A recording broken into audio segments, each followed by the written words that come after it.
Hey everyone, welcome back to the Empowering Minds Mental Health Podcast. I'm excited because today I have a really special guest, Adrianne Lynn, the author of a brand new book called Wellness on the Weekly 52 Fun Prompts for Mindfulness, Movement, and a Whole Lot Less Stress. We need that book. Adrian is all about making wellness feel simple, creative, and actually doable, not just another thing on your to do list. Her book is designed to help people add more mindfulness, joy, and calm into their lives, one step at a time. So, we're going to dive into her book a little bit. We're going to talk about how it ties to mental health and hopefully pick up on a few ideas that we can all start using. So, Adrienne, thank you for agreeing to come on. Jennifer, I am so honored and thrilled to be here. Thank you so much for inviting me. Welcome. All right, so we're just going to jump right into some questions here. So, with your book, what got you started on the idea of wellness on the weekly? Was it something in your own mental wellness journey that inspired you to do this? Absolutely. I'm a rape survivor and also went out of a window not to be assaulted for a third time in my life. So my mental health has been funny. My first sexual assault, I was a teenager, and I didn't realize I had PTSD until my father died. He was 94, 95. We got him to 95. God bless him. World War II vet in 2021. But I went into a deep depression. I knew I loved my daddy. I was there with him. We had been sharing caregiving, long distance with my sister and my mother. But I had no idea how devastating the effect would be on me and my family. I mean, I was literally pulling my hair out. It looked like Bozo the Clown up here at the front. Had a rash, horrible rash in my arm. I had to go to the doctor twice. My sleep was poor, my eating was poor. So obviously my mental health wasn't real. This was a little bit more than grief when it kept going on for so long. And then, juggling the role, because my mother literally, they had been together for 70 years. She literally got dementia when they took his body away because she had been doing everything for him. Jennifer, it sounds like a cartoon or something, but I could see her eyes, the dimness, something like her eyes glazed over, and there was a dimness there that had never been there before. So, you got to be strong for mommy. You want to be strong for your sisters. Sisters being strong for all of us. Of course, we're grieving together. We can weep together. But in my private time, could barely get out of bed, and so I was like, okay, this is bad. So I threw myself into yoga. I found Veterans Yoga Project. They offer free yoga classes for the veterans community. I'm now a volunteer teacher there. I can't sing their praises enough. And I found that doing the yoga and with Veterans Yoga Project, they teach mindful resilience tools. I had to take a special mindful resilience because they're dealing with vets with PTS. That's what I learned, realized I had PTS. And I say PTS, we put the D in parentheses because we don't think it's a disorder. It's a natural reaction your body's going through and your mental is going through dealing with that stress, right? We tag, label things a disorder. We don't need to have the stigma for that. It's post-traumatic stress, period. It's not a disorder. Mm-hmm. And, and that's when I realized I have been suffering from that because when I took the training to lead this, they teach you all of this. I was like, yeah, I'm suffering from this. I didn't realize it. So doing the daily practices is not just the movements. We're doing breath work. There's some teachers that incorporated tapping, emotional freedom technique where you touch your body, to Mm-hmm. release certain things. Um, Meditation. I was being introduced to a lot of mindfulness practices that are part of the five things we do with mindful resilience training. It's breath work, gratitude, mindful movement. That's the yoga that we see, the gratitude and the rest. And all five of those things, girl, if you can incorporate those into your mindfulness toolkit, breath work, meditation, mindful movement, gratitude, and rest. So practicing those every day, sometimes multiple times a day, because girl, their classes 7 days a week. I was on my good day, I can remember Wednesdays. My good day, I could take 5 classes. Girl, I was in 5 classes on a good day. So I was doing that because every class is going to have incorporate this in on veterans yoga practice, the mindful resilience tools. So that's when I realized, okay, I had discovered yoga in 1996 when I went out that building not to get sexually assaulted again. My back was, needed help. The chiropractor recommended yoga to me as a Mhm. complimentary tool. Thank goodness. And I had a wonderful teacher.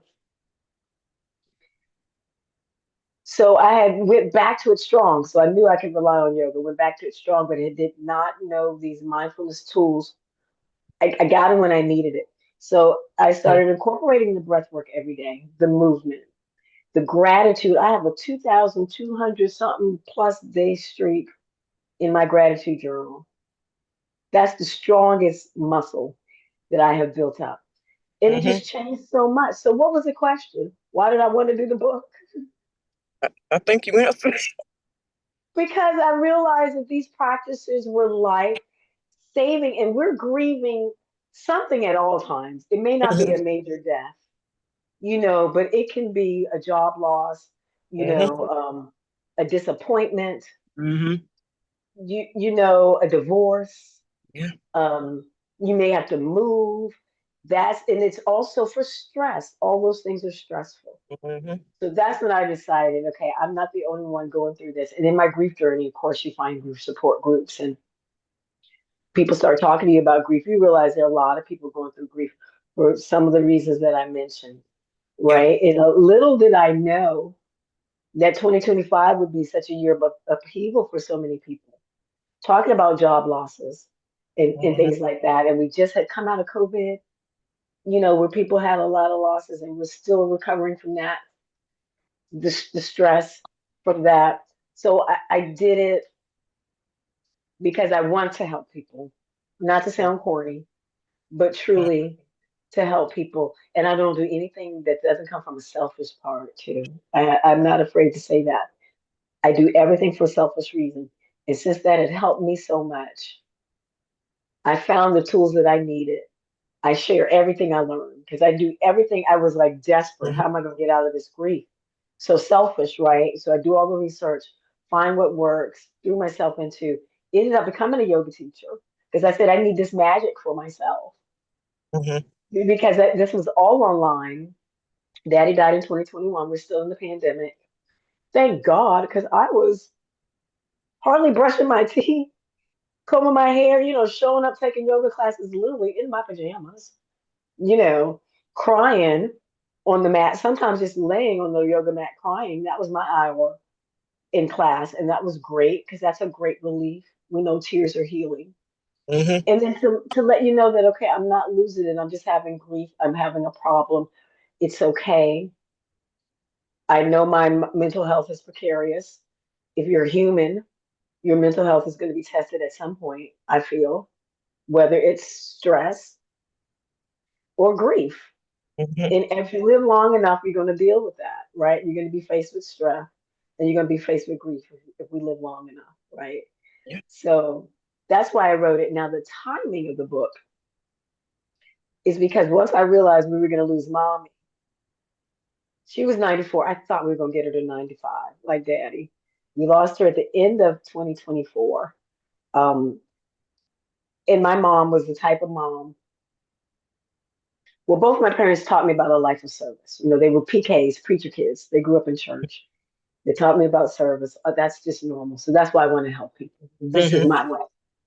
I feel blessed to have us enough praying. Prayer is part of my mindfulness toolkit, but enough praying in life's just life and to finally find my calling. So this is how I can serve people. But when I knew we were going to lose mommy, I said she was the type of mom that said, "When are you going to get your PhD? When are you going to write a book?" Not in a bad way, in a fun, encouraging way, because she had done it. Like, come on, you're smarter than me. You can do it. Like Mhm. be like me. We laugh about it, and I'd be like, I don't know what I'm going to get a PhD in. And it's like, why don't you write a book? She always wanted me to write a novel about my life. Only my mother could think my life's interesting enough, right? that she wants me to write a book about my life, but Right. that's your mom. So I was like, okay, I don't have a novel in me. I do believe everybody's got a book in them. There's that saying. And so I said, okay, I'm going to get this in mommy's hands while she can see me do this Uh-huh. on earth, right? And I can hug her and we can celebrate and talk to her. So the dedication is my love letter to her, to my mom. And so to be able to, and the book is available in digital, paperback, and hardback, to be able to put that hardback in her hands, have her read it, you know, have her, and then it was a mission, and I manifested this. I don't know how I did it. It's a manifestation. We can't always explain manifestations, right? Mhm. We come up with them, we visualize them, we put it out in the universe, and then we do the work. And that's what happened. Because my husband's like, how'd you do that? I was like, I don't know. I was like, but I got to get this to him before mommy dies. And I don't know when that's going to be, right? So let's get going. It's that type of thing. I know when I want it to be, never, right? But at least till she's 95. But anyway, so got that done, got that done, and was able to tell her along the way, Mommy, I'm writing a book. What? You're writing a book? That whole thing. And to have that joy be part of the process. So that's the why, and that's the why for the win. But that it came, so it's new. It came out in November. She died at the end of December. But what's even more of a blessing or manifestation, I have a companion book to it called Wellness on the Weekly, the companion for anyone who wants to boost their mindfulness superpowers. And that's because the feedback I was getting, and I know the structure of the book is every week you get a new practice. So it's not the same, it's different modalities because one of the goals is to introduce you to everything that I've loved and tried, Mhm.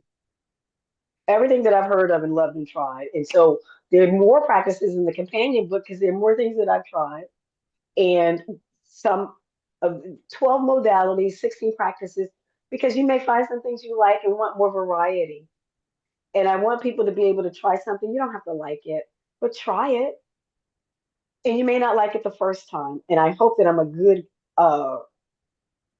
like I was so lucky that my first yoga teacher, I just fell in love with her. She was wonderful for me.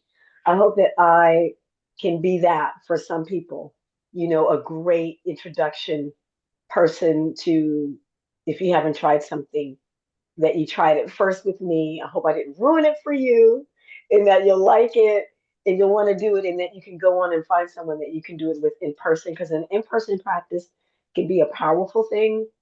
Mhm. My first teacher was in person. I love online. I was ready for pandemic. I've been zooming way before the pandemic because I do live in another country from where I was born and raised. So to be able to have that communication and see people. I was an early adopter. And then there was no turning back for me once got my first asset, my first company the first time I should say, my employer asked me if I would work from home. And I did, and I loved it. I was still in the same town across town from my colleagues, though, so I could go in. I would go in for meetings, work from home. There was no turning back for me. So I designed this so people can have it on the go in their book. They can do it on their own. But I totally can understand how this can be supplemented with in-person practices with someone that you fall in love with, your Mhm. yoga teacher. There's so many great yoga teachers out there doing it in the studio every day. And I go to classes when I can in person as a supplement, as a boost. Yeah, you need that too. Look, I Mhm. I love how it's not every interview, but every once in a while, I have an interview that just comes together, like it just flows. So, like, prior to, we kind of said, okay, well, we could talk about this. We can ask these questions, and it flows so well. I don't need to ask you anything. I love when interviews just come together like that. And I can kind of relate to some of the things you were saying too. My father passed in 2003, and I was always very close to my dad. But when he passed, it was like a big disconnect for me. And I was diagnosed. Condolences, Yeah, heartfelt, yeah. Thank heartfelt. you. Oh, I'm so sorry. We know they're not gonna live forever, but I'm so sorry that it happened. Yeah, my condolences to you too. But yeah, after that time, I was diagnosed with depression, and for me, growing up, talking about mental health or mental wellness or uh, mindfulness, yoga, those type of things, that was like taboo. You didn't talk about it. So for a long time, I would say from 2003 to maybe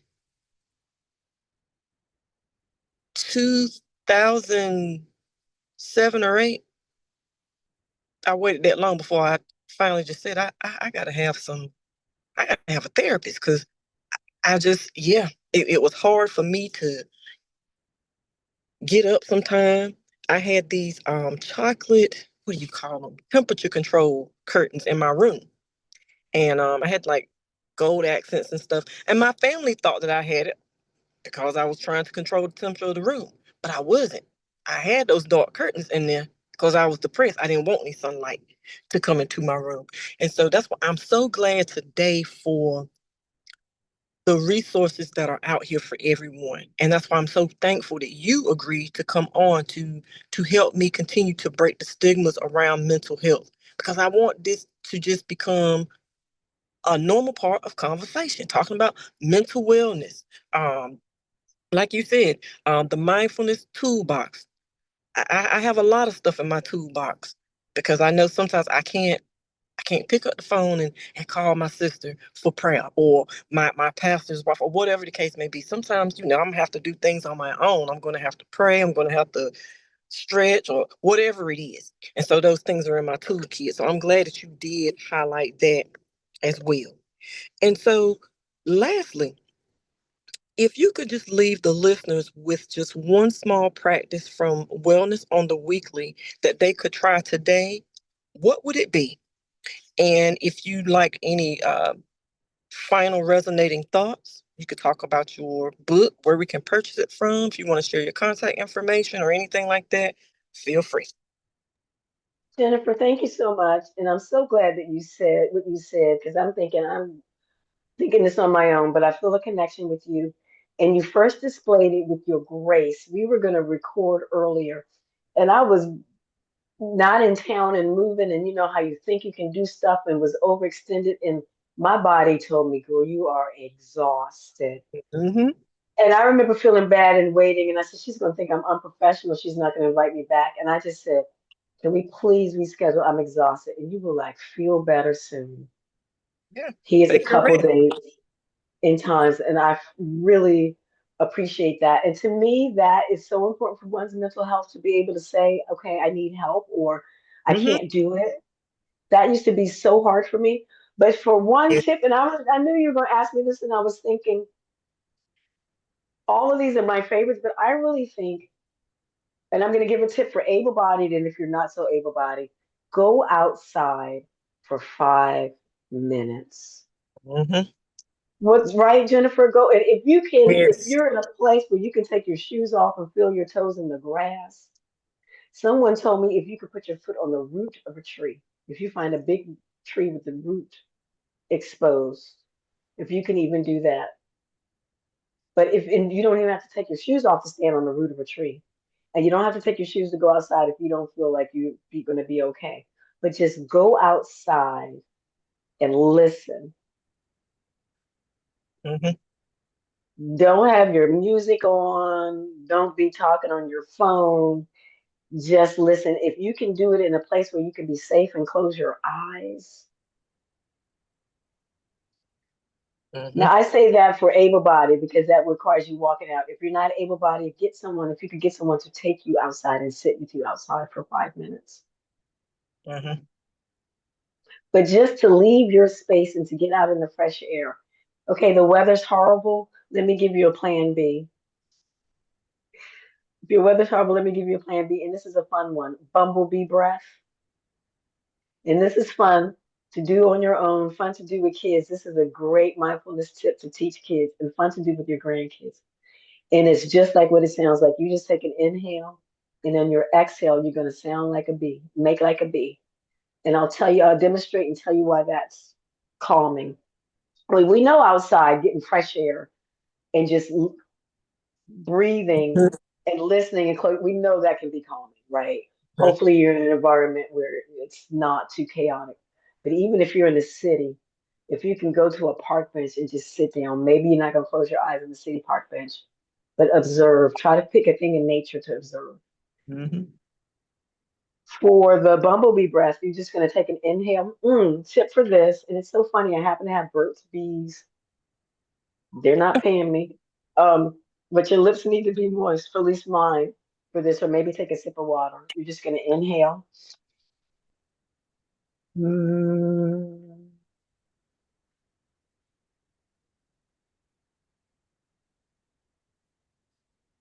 Just think you're going to sound like a bee. If you were a 2 year old, you know how to sound like a bee. And it's just your lips are slightly pursed. Mm. Now that vibration that it triggers the vagus nerve, which runs through our body, which is Mhm. attached to the parasympathetic nervous system, right? Our rest and digest. That's going to put us into rest and digest. We're too much in fight or flight, a constant state of stress. We're constantly living too much as Black women, as people with mental health or just mental challenges, whether you're overstressed, depressed, grieving, we're stressed. That's we need that fight or flight to react to. Okay, don't get hit by that car. Oh, the pan is falling, something's falling. Catch the baby, But to be constantly in that state is not good. It triggers things in our body that can lead to chronic health problems, right? That's science. Research it. I'm not, but when I was due, because I had rheumatoid arthritis, had to figure all that out. A lot of research. So that triggers a vibration in your throat, which is connected to the vagus nerve, which is going to calm you down. So that's an easy, fun thing to do. And you can do it when you're outside too. You can combine the two. If you can go outside, you can add bumblebee breath. If the weather is not agreeing, you can do bumblebee breath where you are and do as many rounds as that. If you can build up to 5 minutes. And here's the thing, be patient, be kind. It's a practice, right? Not a perfect mindfulness practice, not a perfect. You're never going to be perfect. It can be hard to sit in stillness. Mhm. It can be hard to sit in stillness. So you're working up to 5 minutes. Even if you want to go outside and you're like, okay, I'm here. Mm, can I do 5 minutes? You don't want to stress yourself out trying to do 5 minutes of mindfulness. So be patient, compassionate to yourself, Mhm. and do it. That's why the 1 week a day, 1 week, one practice a week format is designed to not make you feel overwhelmed. You don't even have to do it every day. Okay, I did it this week. My thing is, I hope you liked it and you're like, oh, let me do it today too. But Mhm. not a heavy lift. Once a week, you can schedule it in. Do I want to do it Sunday? Monday? Do I want to do it on Wednesday to break up my week? Do what works for you. Jennifer, do bumblebee breath with me. Try it with me. All right. In, yeah, inhale, and on the exhale, you're just gonna kind of have like slightly parsed lips, and just tell yourself you're gonna sound like a bee. Mm.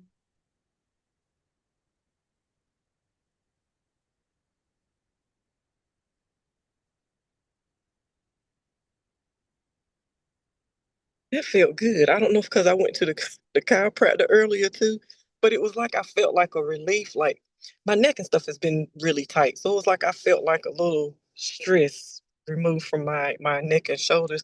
And it's funny that you mentioned about Burt's Bees because I had actually just put some on, and I live like 15 minutes away from Burt's Bees. That's why I chuckle. But yeah, I love some Burt's Bees. Told you we connected. We Yeah, connected on so many levels. I'm so grateful to have spent this time with you and met you, your yeah. gentle soul. Thank Thank you. you for brightening my day. You're welcome. You're welcome. All right. Well, oh, one other thing. Don't forget to share with us where we can get your book I from. just thought about that. I know. Okay, so it's paperback and hardback Hmm. and digital. The companion book is digital only, so you can have it on the go. Now, Okay. some people are mentioning some big retailer that a lot of people get books with online. So you can get it there, but you can also get it in Barnes and Noble in the States, and everywhere you can get digital books. I've learned about like Kobo and Smashbox and all these other places. Mm-hmm. Apple doesn't have Apple. I'm sorry, I shouldn't have mentioned Apple because I linked to Spotify for some playlists. And they don't like that. They want you to link to Apple or whatever. But that's okay, Apple people. Get the hard copy, and Mm-hmm. you can ask for the hard copy at your local bookseller. I've had friends that go to their local books. We love local booksellers and say, "Can you order this book for me?" And they're like, "Yes." So Oh, it's a okay. real book you can order in. You can buy it online. And thank you for letting me plug the book because the goal really is to Yeah. help people and I want people to read the love letter to my mommy because I love and miss my mom. All right. Thank you again. This has been empowering and inspiring to me. And that's 99.9% of my podcast. I want to inspire and empower others because I've been through uh quite a bit. I think everybody has a story, but I try to use my life story and stories through the podcast of others as a story of like resilience to let people know, yeah, you may have issues with this and this, but there is recovery, there is hope, there's support. So I appreciate you playing a part in that today. Absolutely. All right. Well, thank you. It was great to meet you, and I'll be in contact with you a little bit later today. Thank you so much. You're welcome. Take care. Thank you again. Bye bye.